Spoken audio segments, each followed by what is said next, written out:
قانون مفرد اعضاء، طب ثابت، طب یونانی اور حقیقی طب کو جاننے کے لیے ہمارے چینل کو سبسکرائب کریں، بیل آئیکن گھنٹی کے نشان کو پریس کریں تاکہ آپ کو طب اور صحت کے بارے میں ہمارے آنے والی مفید ویڈیوز کا نوٹیفیکیشن ملتا رہے اور آپ ہماری ویڈیوز سے مستفید ہوتے رہیں۔ ویڈیو پسند آتی ہے تو اس کو لائک کریں اور آگے اپنے دوستوں کے ساتھ اس کو شیئر۔ الحمدللہ والصلاة والسلام علی رسول اللہ الکریم، اما بعد فاعوذ باللہ من الشیطان الرجیم، بسم اللہ الرحمن الرحیم۔ محترم ناظرین کرام، محترم بھائیوں اور بہنوں، السلام علیکم ورحمۃ اللہ وبرکاتہ۔ اللہ پاک سے دعا ہے اللہ پاک آپ تمام بھائیوں کی اور تمام بہنوں کی پریشانیاں دور فرمائے اور اللہ پاک آپ کو کامل صحت و تندرستی عطا فرمائے۔ ناظرین، آج ہم ایک نئے ٹاپک کے ساتھ، ایک نئی ویڈیو کے ساتھ حاضر خدمت ہیں۔ ناظرین، آج ہمارا جو ٹاپک ہے وہ ہے نبض سے تشخیص۔ قانون مفرد اعضاء کے اندر تشخیص کی بہت زیادہ اہمیت ہے۔ دنیائے طب کے اندر واحد قانون مفرد اعضاء ہے جس کا طریقہ عین فطرت کے مطابق ہے، تو اس کے اندر تشخیص کا درست ہونا بہت اہمیت کے حامل ہے۔ اگر آپ کی تشخیص درست ہو جاتی ہے تو پھر تجویز بھی جو ہے وہ درست ہو سکتی ہے، ورنہ تشخیص کے بغیر کوئی بھی علاج جو ہے وہ کامیاب نہیں ہو سکتا۔ تو تشخیص کے بہت سارے طریقے ہیں، اس میں سب سے سر فہرست جو ہے وہ نبض سے تشخیص ہے۔ اس کے بعد پھر پیشاب قارورے سے تشخیص ہے، پھر آنکھوں سے تشخیص ہے۔ آنکھیں مریض کی دیکھ کر آپ تشخیص کر لیں کہ اس مریض کے ساتھ کیا مسئلہ ہے۔ پھر آواز سے تشخیص ہے، آواز کسی کی آپ سن کے تشخیص کر سکتے ہیں کہ اس مریض کے ساتھ کیا مسئلہ ہے۔ مریض کے چہرے سے آپ تشخیص کر سکتے ہیں، مریض کے ہاتھوں سے آپ تشخیص کر سکتے ہیں۔ اس طرح بے شمار ذرائع ہیں تشخیص کے، تو ان میں سب سے جو اہمیت کا حامل ہے وہ ہے نبض سے تشخیص۔ اور یہ نبض سے تشخیص جو ہے یہ عین طب ہے، طب کا جو ہے وہ بنیادی جز ہے۔ بہت سارے لوگ جو ہے مختلف قسم کی چیزیں لے کر آتے ہیں کہ اس سے بھی تشخیص ہو سکتی ہے، اس سے بھی تشخیص ہو سکتی ہے۔ کوئی جو ہے وہ ہاتھوں کی لکیروں سے تشخیص کرتا ہے، کوئی جو ہے نا اس کو مختلف قسم کے اس کو نام دے دیتا ہے، لیکن اصل جو تشخیص ہے وہ ہے نبض سے، کیونکہ نبض کے اندر حرکت ہے، اور یہ حرکت جو ہے وہ ہمیں پوری جو ہے وہ دل کی کیفیت بھی بتاتی ہے، اور جو اعضاء ہیں ان کے بارے میں مکمل ہمیں رہنمائی دیتی ہے۔ تو آج ہم نبض سے تشخیص کرنا سیکھیں گے۔ اس حوالے سے آپ بھائی یقیناً کافی وقت سے انتظار کر رہے ہوں گے کہ کب جو ہے ہم نبض کے بارے میں پڑھیں گے۔ تو نبض کے بارے میں آج ہم بات کریں گے۔ تو سب سے پہلے جو آپ نے جن چیزوں کا خیال رکھنا ہے اس میں یہ کہ جب بھی مریض کو آپ نے نبض سے تشخیص کرنی ہو تو باہر سے جیسے آئے تو فوراً اس کی آپ نے نبض نہیں دیکھنی، کم از کم آپ 10 سے 15 منٹ کا ان کو ٹائم دیں، 10-15 منٹ وہ سانس لے لے۔ اگر وہ پیدل چل کے آیا ہے یا کسی بھی طریقے سے آیا تو اس کو تھوڑا سا ریلیکس ہونے دیں، اس کے بعد پھر آپ اس کی نبض دیکھیں۔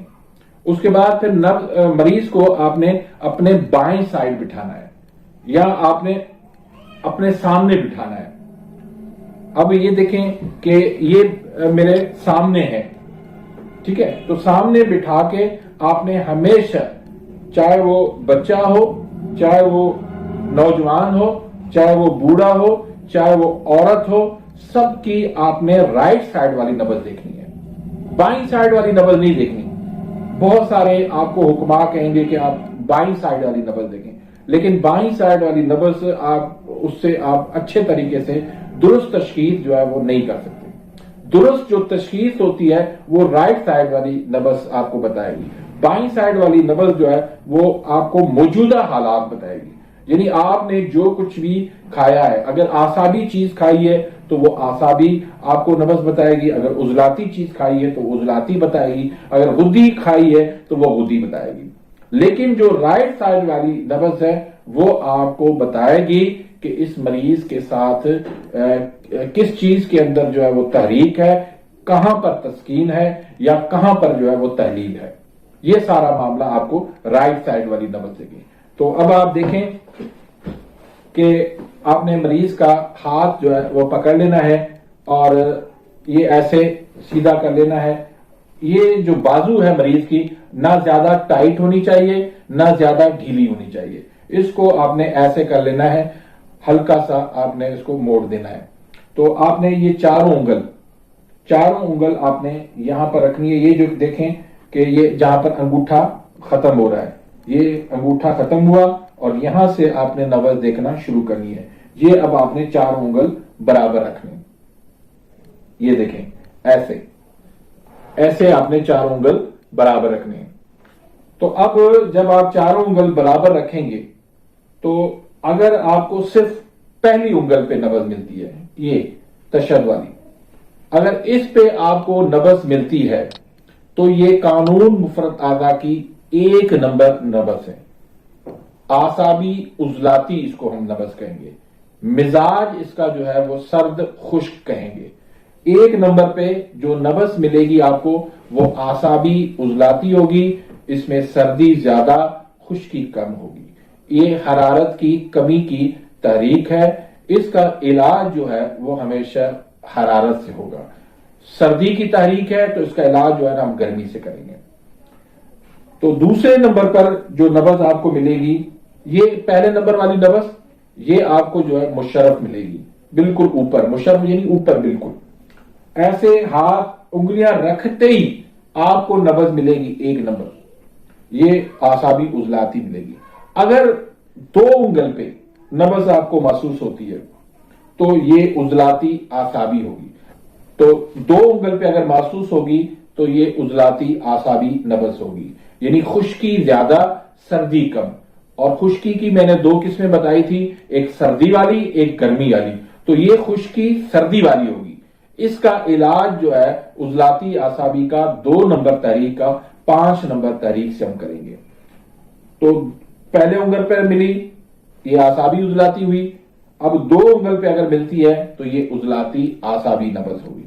اور اگر 3 انگل پہ ملتی ہے، 3 یا 4 انگل پہ، لیکن نبض جو ہے وہ باریک ہونی چاہیے، تو وہ اس کو ہم کہیں گے 3 نمبر تحریک یعنی عضلاتی غدی. اس میں خشکی زیادہ ہوتی ہے، گرمی اس میں کم ہوتی ہے. البتہ یہ ہے کہ حرارت اس میں شروع ہو جاتی ہے. حرارت اس کا جو ہے اس میں شروع ہوتی جاتی ہے، اس میں حرارت جو ہے موجود ہوتی ہے. تو 3 انگل پہ یا 4 انگل پہ جو نبض آپ کو ملے گی وہ عضلاتی غدی ہوگی. اور یہ 1 نمبر 2 نمبر 3 نمبر اعصابی عضلاتی، عضلاتی اعصابی اور عضلاتی غدی تینوں جو ہے نبضیں آپ کو مشرف ملے گی، یعنی اوپر ہی اوپر ملے گی. ہاتھ رکھتے ہی آپ کو محسوس ہو جائے گی. تو یہ جو ہے نبض کا پہلا مقام ہے. پہلے مقام پہ 3 آپ کو طریقے مل جائیں گے. بہت ہی آسان ہے، سمپل ہے، سادہ ہے. ہاتھ رکھتے ہی آپ کو 1 پہ اگر ملتی ہے تو اعصابی عضلاتی، 2 پہ ملتی ہے تو عضلاتی اعصابی، 3 پہ ملتی ہے تو عضلاتی غدی. لیکن مقام ان کا پہلا ہوگا اور مشرف ہوگا. یہ آپ کو سمجھ میں آ گئی. اب دوسرے مقام پہ آتے ہیں. دوسرے مقام کے لیے آپ تھوڑا سا دبائیں گے تو وہاں پر آپ کو 2 یا 3 انگل پہ آپ کو نبض جو محسوس ہوگی وہ ہوگی غدی عضلاتی، یعنی گرم خشک.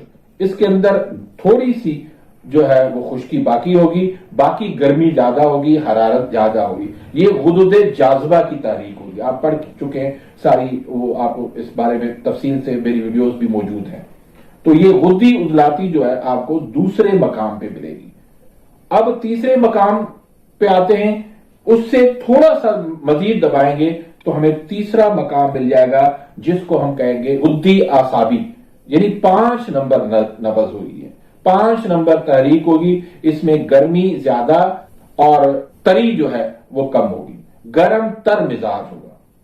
تو یہ 5 نمبر تحریک ہمیں تیسرے مقام پہ مل گئی۔ اب چوتھا مقام یعنی اعصابی غدی جو چھٹی تحریک ہے، چھٹے نمبر کی جو تحریک ہے، اس کے لیے ہم بہت زیادہ جب دبائیں گے بالکل نیچے جا کر ہڈی کے ساتھ لگیں گے، تب جا کے ہمیں یہ اعصابی غدی چھٹے نمبر کی تحریک جو ہے وہ ملے گی، یعنی تر گرم، تری اس میں زیادہ ہوتی ہے، گرمی حرارت اس میں کم ہوتی ہے۔ تو یہ خالص تری کی تحریک ہوتی ہے، اس کا علاج جو ہے وہ خشکی سے ہوگا۔ تو یہ 6 تحریکیں جو ہے وہ اس طرح سے آپ پہچان کر پائیں گے، اس طریقے سے آپ ان کا علاج کر پائیں گے۔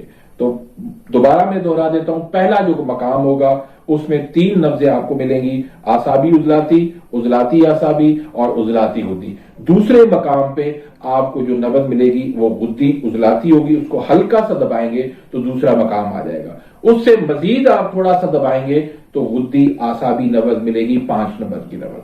اس سے آگے جو ہے مزید نیچے جائیں گے، آخر تک ہڈی تک آپ گہرائی میں جائیں گے تو وہاں پر آپ کو اعصابی غدی نبض ملے گی۔ لیکن اگر کوئی مریض موٹا ہے تو اس کی نبض آپ کو چھٹے نمبر والی محسوس بھی نہیں ہوگی، کیونکہ وہ ہڈی کے ساتھ ہے، آپ جتنا مرضی اس کو دبا دیں گے لیکن آپ ہڈی تک ان کی نہیں پہنچ سکیں گے۔ تو اس لیے جو موٹا ہوگا اعصابی غدی تحریک والا، اس کی نبض آپ کو نہیں ملے گی، لیکن آپ نے سمجھ جانا ہے کہ یہ جو ہے تحریک 6 نمبر ہے، اعصابی غدی ہے۔